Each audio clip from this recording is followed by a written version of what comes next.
Jason Coleman with the 213.net here with Anchor Bay. That's right, we're here to do a beautiful thing. We're going to talk to the people who make up Anchor Bay. That's right, we're going to talk to some of their cool movie people. We're going to start off with Jack Brooks' Monster Slayer. We're going to talk to some of the cast and crew of that movie. We're going to talk to Dan Waters, the writer of Heathers. We're going to talk to Josh Olson, the Academy Award-winning author of the beautiful movie A History of Violence. And of course, we're going to be doing Laid to Rest. We're going to talk to Robert Hall and his leading lady, the girl. That's how she's referred to in the movie. We're going to be talking to all of those beautiful Anchor Bay people, so stay tuned.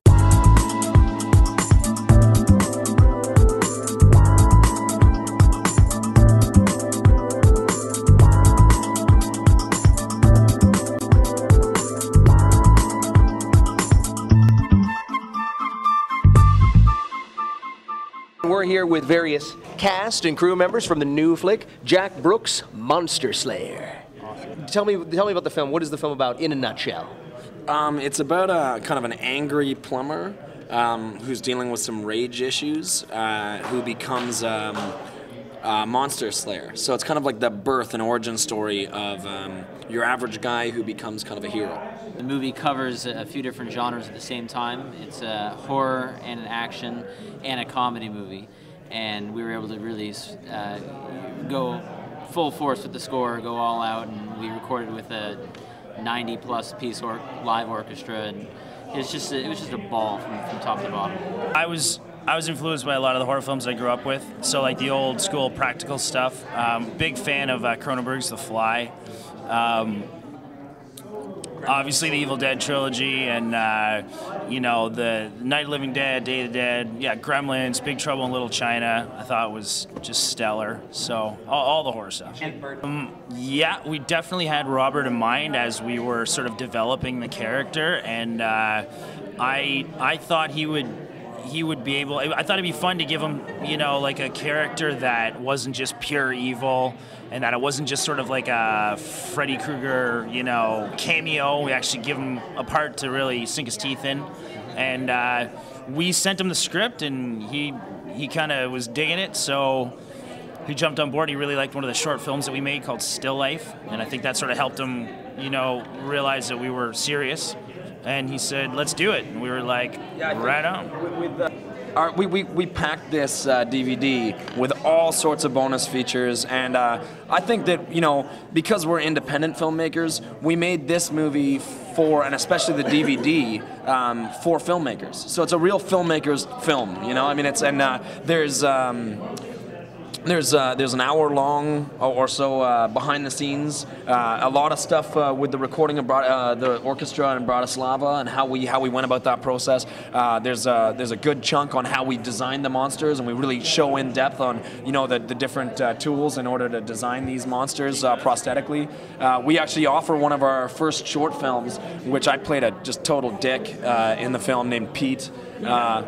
So when I was like 18 years old. So, but you know, we got there's a ton of bonus features on the DVD, so it should be a blast. And I'm here with one of my uber heroes, the writer of Heathers, one of my all-time favorites. I wanted to be JD, one of my Dan Waters. Thank you so much for talking to me. I feel totally privileged to be in your presence. I'm a huge fan. With that intro, how do I cover?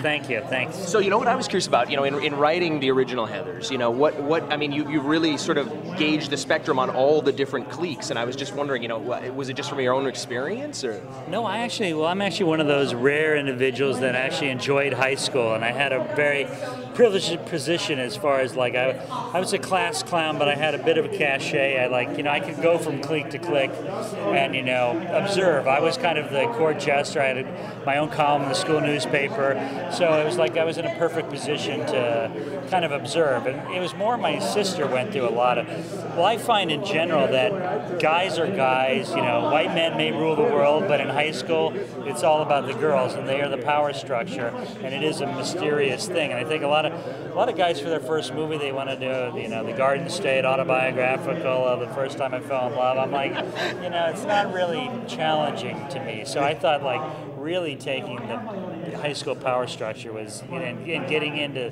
the female psyche. Because, I mean, even if you read, you know, novels of boys growing up in high school and then girls growing up in high school, it's bizarre. You know, you can introduce, guys get along with each other. We can bring up sports and movies.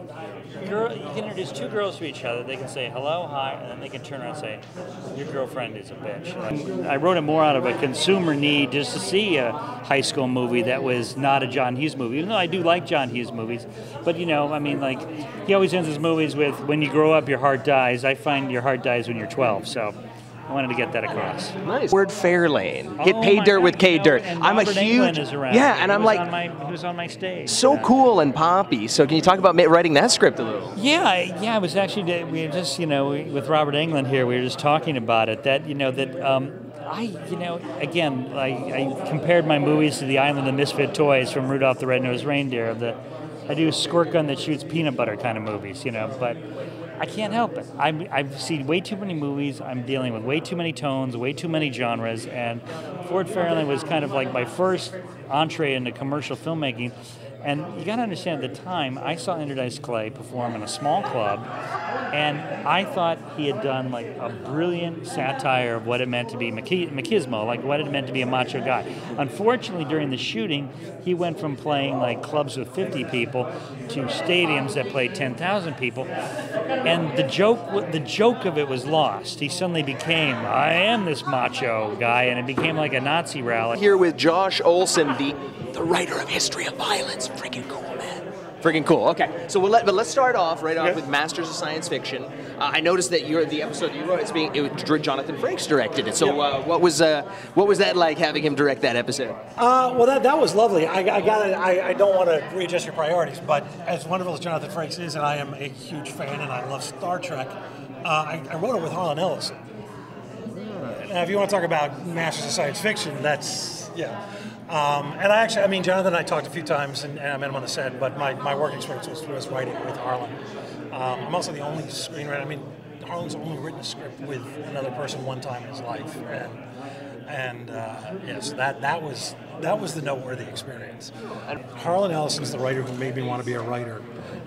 I know he lived in L.A. and you know I knew a couple people who knew him, and I was like, God damn it, at least I can get lunch with him, you know.